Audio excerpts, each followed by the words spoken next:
ask you to take off the hats so we can see the faces.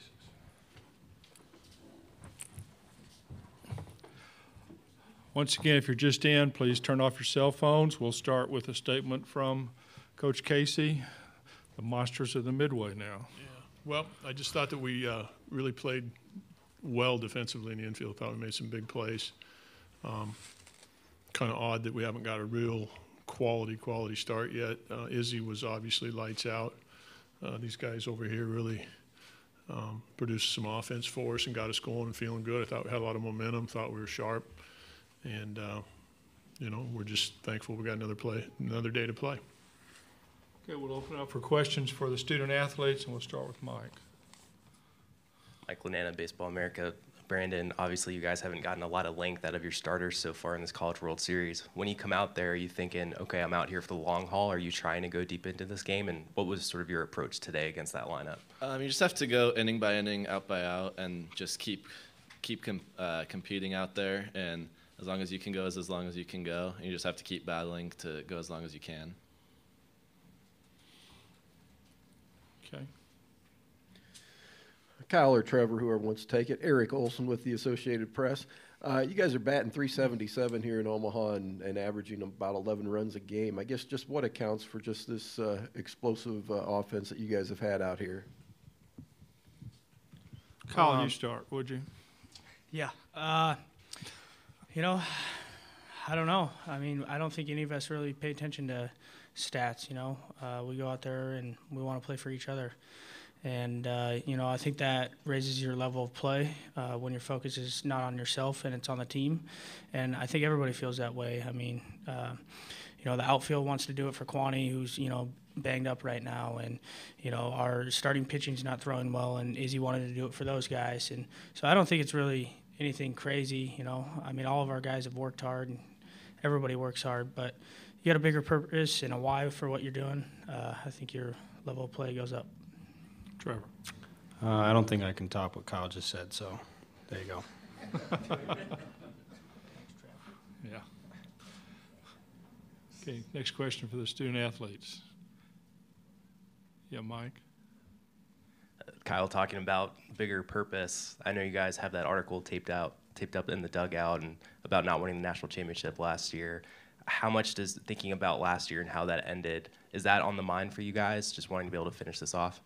Yeah, I mean, I wouldn't really say everybody's sitting here thinking about last year. I mean, you can't worry about things that happened in the past. You always got to keep moving forward.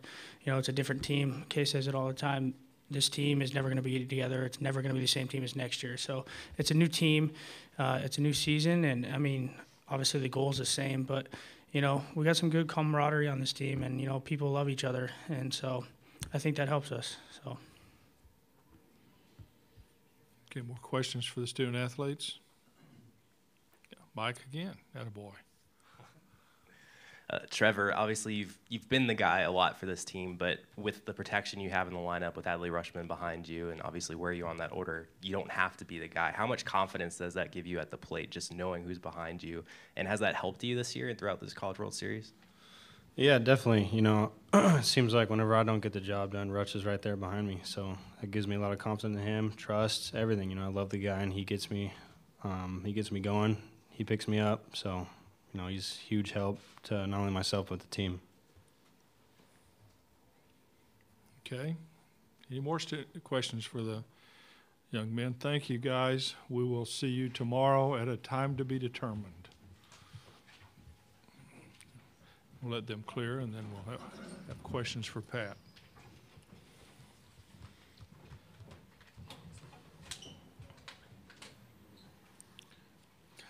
Kendall.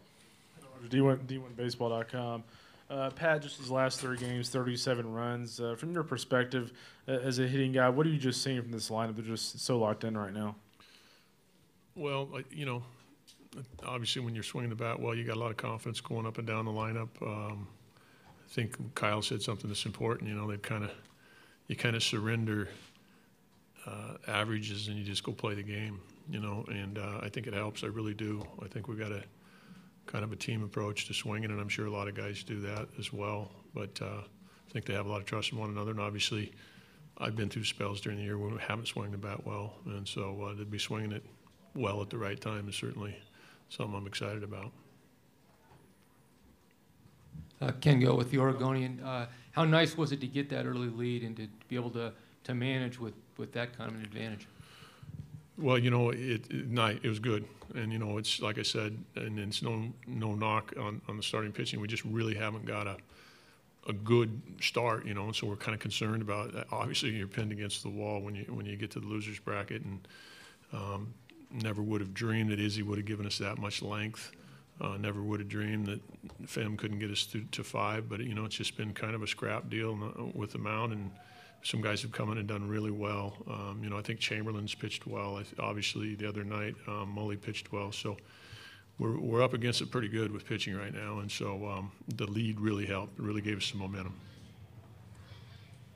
Coach Tom Murphy, Arkansas Democrat Gazette. Speaking of scrapping it together, who would you target to start tomorrow, and what would the plan be pitching?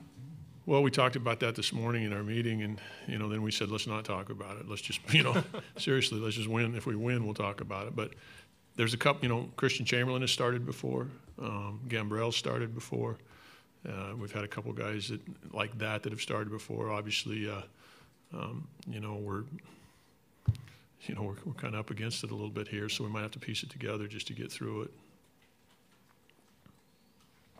Okay, Mike? Is there anything in particular you can point to with these starting pitchers not being able to go deep and struggling? Is there any reason for it? No, the head coach. That's all I can think of. I don't know. I don't know. We gave Luke the ball 17 times or 18 times, and he was 16-1. Fem's won 26 games at Oregon State in 3 years. It's just, I don't know. They just haven't been able to get the ball where they want, and Fem only threw 50-some pitches the other day, so I really can't pinpoint it. I don't know if they're trying to do too much, but they're certainly very capable of giving us those starts. And so I guess the only silver lining in the thing is that none of them have thrown very many pitches, so they're fairly well rested. Okay, Rick? Yeah, Rick Cleveland, excuse me, Mississippi Today. Gary said he's going to pitch Ethan Small, left-hander. Did you see him the other night? I did see him the other night. What are your thoughts about him? I think he's really good. I've seen him throw. I saw him throw against Vandy. Saw him throw the other night. Seen him on tape. He's obviously one of the premier guys. I think his ERA is 3.10, something like that. The guy's good. And he, I think it was Washington, I believe, am I right, that he started against. And, they're going against Demers, and Demers is tough. And to pitch, in that situation against a club that I think is pretty good offensively in Washington, he did a heck of a job. Kendall, if that is your name.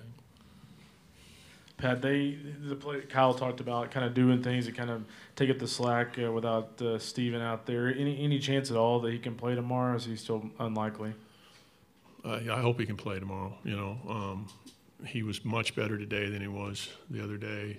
He's making progress. I just don't want to put him in a situation where he can't get to a ball and then he feels bad. It's just a tough situation. Everybody, the first inning, the ball goes off Jack's knee, and he said, Coach, the ball hit my knee. I said, I know, where's your glove? I get it, you haven't played center field, but, let's get the glove in front of the knee, and then maybe we'll be able. So Jack actually is a good outfielder. He really is. That's just, he hasn't played center field at all this year. He's played it a couple times in the fall, and I think he played it last year a couple times, but to send a guy out there and ask him to do that is difficult, but it's our best option right now to do that, and he's capable of doing it. Okay, any more questions for Pat? Okay, Rick, this will be it. Excuse my ignorance on this, but have you done well against left-handers this year? I mean, you've done well. No, you really want me to tell you that? Well, I can look at it. I can go back and look it up. No, I'm teasing you. I think that we're about the same. I think we hit right-handers, left-handers. I think everybody's got splits now. It's the most amazing thing in the world. When I first started coaching, who would know what he hit against left-handed, right-handed? Now all of a sudden it's posted on you, and I think it's pretty close. Kendall probably knows off the top of his head, but I think it's close. We might have a higher batting average against left-handed pitching. I don't know that for sure, but I think it's very, very close. Thank you, guys. Okay. They did a split screen.